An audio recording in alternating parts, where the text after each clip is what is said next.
ಬಿಜೆಪಿಯ ಆಪರೇಷನ್ ಕಮಲದ ಆಡಿಯೋ ಬಿಡುಗಡೆ ವಿಚಾರಕ್ಕೆ ಸಂಬಂಧಪಟ್ಟಂತೆ ಸಿಎಂ ಎಚ್ಡಿ ಕುಮಾರಸ್ವಾಮಿ ವಿರುದ್ಧ ಜಿದ್ದಿಗೆ ಬಿದ್ದಂತಹ ಬಿಜೆಪಿ ಸೋಮವಾರ ಸಿಡಿ ಬಿಡುಗಡೆಗೆ ನಿರ್ಧಾರವನ್ನ ಮಾಡಿದೆ. ಬಿಎಸ್ ಯಡಿಯೂರಪ್ಪ ವಿರೋಧ ಪಕ್ಷ ನಾಯಕ ಈಗ ಸಿಡಿ ಬಿಡುಗಡೆಗೆ ಪ್ಲಾನ್ ಮಾಡಿಕೊಂಡಿದ್ದು ಸದನದಲ್ಲೇ ಸಿಡಿ ಬಿಡುಗಡೆ ಮಾಡೋದಕ್ಕೆ ಬಿಜೆಪಿ ನಿರ್ಧಾರವನ್ನ ಮಾಡಿದೆ. ವಿಜಯಪುರದ ವಿಜುಗೌಡಗೆ ಎಂಎಲ್ಸಿ ಸ್ಥಾನ ಕೊಡೋದಕ್ಕೆ ಹಣವನ್ನ ಕೇಳಿರುವಂತಹ ವಿಡಿಯೋ, ಎಂಎಲ್ಸಿ ಸ್ಥಾನಕ್ಕಾಗಿ 25 ಕೋಟಿ ರೂಪಾಯಿಯನ್ನ ಕೇಳಿರುವಂತಹ ವಿಡಿಯೋ, ಈ ಹಿಂದೆ ಬಹಿರಂಗವಾಗಿದ್ದಂತಹ ವಿಡಿಯೋವನ್ನ ಈಗ ಮತ್ತೆ ಸದನದಲ್ಲಿ ಬಿಡುಗಡೆ ಮಾಡಿ ಸಿಡಿಯನ್ನ ಸ್ಪೀಕರ್ಗೆ ಹಸ್ತಾಂತರ ಮಾಡುವಂತಹ ಪ್ಲಾನ್ ಅನ್ನು ಈಗ ಬಿಜೆಪಿ ಹಾಕೊಂಡಿದೆ. ಇನ್ನು ಈಗಾಗಲೇ ಬಿಜೆಪಿಯ ವಿರುದ್ಧ ಆಡಿಯೋ ಬಾಂಬ್ ಅನ್ನು ನಿನ್ನೆ ಸಿಎಂ ಎಚ್ಡಿಕೆ ಸುದ್ದಿಗೋಷ್ಠಿಯಲ್ಲಿ ಮಾತನಾಡ್ತಾ ಹೇಳಿದ್ರು. ಜೊತೆಗೆ ಒಂದು ಆಡಿಯೋ ಬಾಂಬ್ ಅನ್ನು ಕೂಡ ಅದಕ್ಕೂ ಮುಂಚೆ ಬಿಡುಗಡೆ ಮಾಡಲಾಗಿತ್ತು. ಈಗ ಆಡಿಯೋ ಬಾಂಬ್ಗೆ ಪ್ರತೀಕಾರವಾಗಿ ವಿಡಿಯೋ ಬಾಂಬ್ ಅನ್ನ ಸಿಡಿಸೋದಕ್ಕೆ ಈಗ ಬಿಜೆಪಿ ಪ್ಲಾನ್ ಮಾಡಿಕೊಂಡಿರೋದು. ಎಚ್ಡಿ ಕುಮಾರಸ್ವಾಮಿ ವಿರುದ್ಧ ಜಿದ್ದಿಗೆ ಬಿದ್ದವರಂತೆ ಕಂಡುಬರ್ತಾ ಇರುವಂತಹ ಬಿಜೆಪಿ ನಾಯಕ, ವಿರೋಧ ಪಕ್ಷ ನಾಯಕ ಮಾಜಿ ಸಿಎಂ ಬಿಎಸ್ವೈ ಈಗ ವಿಡಿಯೋ ಬಾಂಬ್ ಅನ್ನ ಸಿಡಿಸೋದಕ್ಕೆ ರೆಡಿ ಇದ್ದಾರೆ.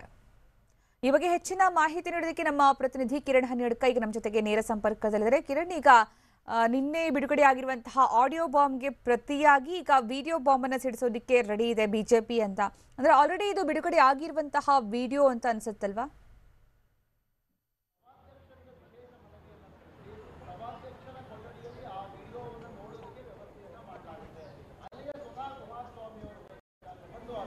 ಕಿರಣ್, ನನ್ನ ಧ್ವನಿ ಕೇಳಿಸ್ತಾ ಇದೆಯಾ? ಸುಕನ್ಯಾ, ಎಸ್, ಈಗ ಸಿಡಿ ಬಿಡುಗಡೆಗೆ ರೆಡಿ ಆಗಿದೆ ಬಿಜೆಪಿ ಅಂತ, ಅಂದ್ರೆ ಆಡಿಯೋ ಬಾಂಬ್ಗೆ ಪ್ರತಿಯಾಗಿ ವಿಡಿಯೋ ಬಾಂಬ್ ಅಂತ. ಇದು ಆಲ್ರೆಡಿ ಬಿಡುಗಡೆ ಆಗಿರುವಂತಹ ವಿಡಿಯೋ ಅಲ್ವಾ ಕಿರಣ್ ಇದು?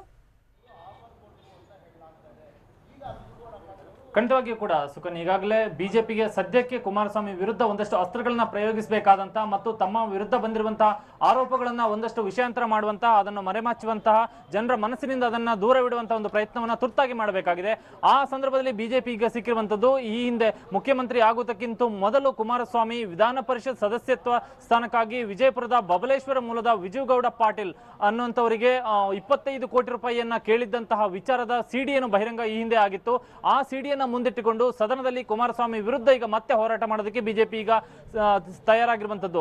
ನಿನ್ನೆ ಆಡಿಯೋ ಸಿಡಿ ಬಿಡುಗಡೆಯಾದ ಬಳಿಕ ಮುಖ್ಯಮಂತ್ರಿ ಕುಮಾರಸ್ವಾಮಿ ವಿರುದ್ಧ ಜಿದ್ದಿಗೆ ಬಿದ್ದಿರುವಂತಹ ಬಿಜೆಪಿ ಈಗ ಕುಮಾರಸ್ವಾಮಿ ವಿರುದ್ಧ ಈ ಹಿಂದೆ ಆಗಿರುವಂತಹ ಕೇಳಿಬಂದಂತಹ ಆರೋಪಗಳೇನಿತ್ತು ಅದೆಲ್ಲವನ್ನೂ ಕೂಡ ಸಾಮಾಜಿಕ ಜಾಲತಾಣಗಳಲ್ಲಿ ಒಂದಷ್ಟು ವೈರಲ್ ಮಾಡುವಂತಹ ಕೆಲಸವನ್ನ ನಿನ್ನಿಂದೀಚೆಗೆ ಆರಂಭಿಸಿದೆ. ಇದೀಗ ಸದನದ ಒಳಗೆ ಕೂಡ ಕುಮಾರಸ್ವಾಮಿ ವಿರುದ್ಧ ಈ ಹಿಂದೆ ಕೇಳಿ ಬಂದಿದ್ದಂತಹ ಆರೋಪಗಳನ್ನ ಮತ್ತೆ ನೆನಪಿಸುವಂತಹ ಒಂದು ಕೆಲಸಕ್ಕೆ ಈಗ ಬಿಜೆಪಿ ಹೊರಟಿದೆ. ಹೀಗಾಗಿ ಸೋಮವಾರ ವಿಧಾನಸಭಾ ವಿಪಕ್ಷ ನಾಯಕ ಯಡಿಯೂರಪ್ಪ ಈ ಹಿಂದೆ ವಿಜುಗೌಡ ಪಾಟೀಲ್ ಅವರಿಗೆ ಕುಮಾರಸ್ವಾಮಿ 25 ಕೋಟಿ ರೂಪಾಯಿಗಳನ್ನ ಕೊಡಿ ವಿಧಾನ ಪರಿಷತ್ ಸದಸ್ಯ ಸ್ಥಾನವನ್ನ ಕೊಡ್ತೇನೆ ಅನ್ನುವಂತಹ ಒಂದು ಮಾತನ್ನ ಹೇಳಿದಂತಹ ವಿಡಿಯೋ ಸಿಡಿಯನ್ನು ಬಹಿರಂಗವಾಗಿತ್ತು. ಅದನ್ನ ಮತ್ತೆ ಸದನದಲ್ಲಿ ಸೋಮವಾರ ಪ್ರದರ್ಶನ ಮಾಡೋದಕ್ಕೆ ಯಡಿಯೂರಪ್ಪ ತೀರ್ಮಾನವನ್ನ ಮಾಡಿದ್ದಾರೆ. ಹೀಗಾಗಿ ಸೋಮವಾರ ಸದನ ಆರಂಭವಾಗ್ತಿದ್ದಂತೆ ಯಡಿಯೂರಪ್ಪ ಈ ವಿಚಾರವನ್ನ ಸದನದೊಳಗೆ ಪ್ರಸ್ತಾಪವನ್ನ ಮಾಡ್ತಾರೆ.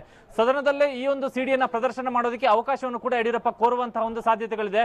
ಆದ್ರೆ ಸದನದಲ್ಲೇ ವಿಡಿಯೋ ಸಿಡಿ ಪ್ರದರ್ಶನ ಮಾಡೋದಕ್ಕೆ ಅವಕಾಶ ಸಿಗುವಂತ ಸಾಧ್ಯತೆಗಳು ಬಹಳ ಕಡಿಮೆ ಇದೆ. ಹಾಗಾಗಿ ಸಭಾಧ್ಯಕ್ಷರ ಕೊಠಡಿಯಲ್ಲಿ ಈ ಒಂದು ವಿಡಿಯೋ ಸಿಡಿಯನ್ನ ವೀಕ್ಷಣೆ ಮಾಡುವಂತ ನಿಟ್ಟಿನಲ್ಲಿ ಅವಕಾಶವನ್ನು ಕೋರುವಂತಹ ಒಂದು ಸಾಧ್ಯತೆಯನ್ನು ಕೂಡ ಬಿಜೆಪಿ ಇಟ್ಟುಕೊಂಡಿದೆ. ಇಲ್ಲಿ ಬಿಜೆಪಿ ಈಗ ಕುಮಾರಸ್ವಾಮಿ ವಿರುದ್ಧ ಈ ವಿಡಿಯೋ ಸಿಡಿಯನ್ನು ಇಟ್ಟುಕೊಂಡು ಅವರ ವಿರುದ್ಧ ಕೇಳಿ ಬಂದಿದ್ದಂತಹ ಆರೋಪಗಳನ್ನ ಮತ್ತೆ ಜನರಿಗೆ ನೆನಪಿಸುವಂತಹ ಒಂದು ಕೆಲಸವನ್ನ ಮಾಡೋದಕ್ಕೆ ಹೊರಟಿದೆ. ಆ ಮೂಲಕ ತಮ್ಮ ವಿರುದ್ಧ ಆಡಿಯೋ ಸಿಡಿ ಬಿಡುಗಡೆ ಮಾಡಿ ಮುಜುಗರ ಉಂಟು ಮಾಡಿದಂತಹ, ಇಕ್ಕಟ್ಟಿಗೆ ಸಿಲುಕಿಸಿದಂತಹ ಪ್ರಯತ್ನವನ್ನೇನು ಕುಮಾರಸ್ವಾಮಿ ಮಾಡಿದ್ರು ಅದಕ್ಕೆ ತಿರುಗೇಟನ್ನು ಕೊಡುವಂತಹ ಒಂದು ಪ್ರಯತ್ನವನ್ನ ಮಾಡ್ತಾ ಇದೆ. ಹೀಗಾಗಿ ಸೋಮವಾರ ಈಗ ಬಿಜೆಪಿ ಈ ಪ್ರಯತ್ನಕ್ಕೆ ಮುಂದಾಗಿರುವಂತಹ ಕಾರಣದಿಂದಾಗಿ ಮತ್ತೆ ಸದನದಲ್ಲಿ ಸೋಮವಾರ ಕೂಡ ಗದ್ದಲ ಉಂಟಾಗುವಂತಹ ಒಂದು ಸಾಧ್ಯತೆಗಳು ಕೂಡ ಇದೆ. ಒಟ್ಟಾರೆಯಾಗಿ ಕುಮಾರಸ್ವಾಮಿ ವಿರುದ್ಧ ಈಗ ಬಿಜೆಪಿ ಜಿದ್ದಿಗೆ ಬಿದ್ದಿರುವಂತದ್ದು, ಅವರ ವಿರುದ್ಧ ಈ ಹಿಂದೆ ಕೇಳಿ ಬಂದಿದ್ದಂತಹ ಆರೋಪಗಳೇನಿತ್ತು ಅದೆಲ್ಲವನ್ನು ಕೂಡ ಮತ್ತೆ ನೆನಪಿಸುವಂತಹ ಕೆಲಸಕ್ಕೆ ಕೈ ಹಾಕ್ತಾ ಇದೆ. ಅದರ ಮೊದಲನೇ ಭಾಗವಾಗಿ ಈಗ ವಿಜುಗೌಡ ಪಾಟೀಲ್ ಅವರಿಗೆ 25 ಕೋಟಿ ರೂಪಾಯಿ ಕೇಳಿರುವಂತಹ ವಿಡಿಯೋ ಸಿಡಿಯನ್ನು ಬಿಡುಗಡೆ ಮಾಡೋದಕ್ಕೆ ಹೊರಟಿರುವಂತದ್ದು. ಸುಕನ್ಯಾ, ಧನ್ಯವಾದ ಕಿರಣ್.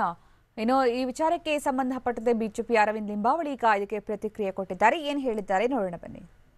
ಕರ್ನಾಟಕದ ಮುಖ್ಯಮಂತ್ರಿಗಳಾದಂಥ ಎಚ್.ಡಿ. ಕುಮಾರಸ್ವಾಮಿ ಅವರು ಕೀಳು ಮಟ್ಟದ ರಾಜಕೀಯಕ್ಕೆ ಇಳಿದಿದ್ದಾರೆ. ಅವರಿಗೆ ನೆನಪಿರಬಹುದು, ಹಿಂದೆ ವಿಧಾನ ಪರಿಷತ್ತಿನ ಸದಸ್ಯರಾಗೋದಕ್ಕೆ 25 ಕೋಟಿ ರೂಪಾಯಿ ಕೊಟ್ಟರೆ ನಿಮ್ಮ ವಿಧಾನ ಪರಿಷತ್ತಿನ ಸದಸ್ಯನಾಗಿ ಮಾಡ್ತೇನೆ ಅನ್ನುವಂಥ ಮಾತನ್ನು ಹೇಳಿರುವಂಥ ದೃಶ್ಯಾವಳಿಗಳು ನಮ್ಮ ಹತ್ರ ಇದೆ. ಆ ವಿಡಿಯೋವನ್ನು ಸೋಮವಾರ ಸದನದಲ್ಲಿ ನಾನು ವಿರೋಧ ಪಕ್ಷದ ನಾಯಕರು ಈ ವಿಷಯವನ್ನು ಎತ್ತುತ್ತಾರೆ ಮತ್ತು ಮಾನ್ಯ ಸಭಾಧ್ಯಕ್ಷರಿಗೆ ಆ ವಿಡಿಯೋವನ್ನು ತಲುಪಿಸಿ ಅವರ ಕೊಠಡಿನಲ್ಲಿ ಬಂದು ಅದನ್ನು ಮಾನ್ಯ ಮುಖ್ಯಮಂತ್ರಿಗಳು ನೋಡಲಿ, ಅದ್ರ ಬಗ್ಗೆ ಅವರ ಉತ್ತರ ಏನು ಅನ್ನುವಂಥದ್ದನ್ನು ಹೇಳಲಿ.